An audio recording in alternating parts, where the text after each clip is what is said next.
Hello viewers, কি অবস্থা সবার? জার্নি উইথ বিবেকের নতুন একটি ভিডিওতে আপনাদের সবাইকে স্বাগত। আজকে মূলত আমি ভিডিওটি মেক করতেছি নতুন ইউজারদের জন্য, তাদের উদ্দেশ্যে আসলে ভিডিওটি তৈরি করা। যারা মনে করতেছেন যে আসলে আমি ফেসবুক থেকে কিছু করতে চাই, ফেসবুক থেকে আমি কিছু ইনকাম করতে চাই, তাদের উদ্দেশ্যে কথাটা। আপনারা নতুন পেজ খুলছেন, আপনারা দেখতেছেন ভিডিও আপলোড করতেছেন, ভিউ হচ্ছে না। দেন কয়েকদিন যাওয়ার পর আপনারা মনে করতেছেন যে না, আসলে হবে না, আসলে আমার এই কাজ করা হবে না। তাইলে কিন্তু কোনোভাবেই সম্ভব না।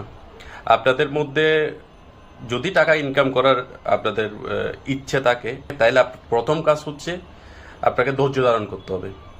ফেসবুক থেকে টাকা ইনকামের সবচেয়ে আগে যেটা চিন্তা করতে হবে সেটা হচ্ছে আপনাকে ধৈর্য ধারণ করতে হবে। দেন আপনি সব কিছু করতে পারবেন। আপনার ভিউ আসছে না, আপনার পেজে লাইক আসছে না, আপনার পেজে কমেন্ট আসছে না,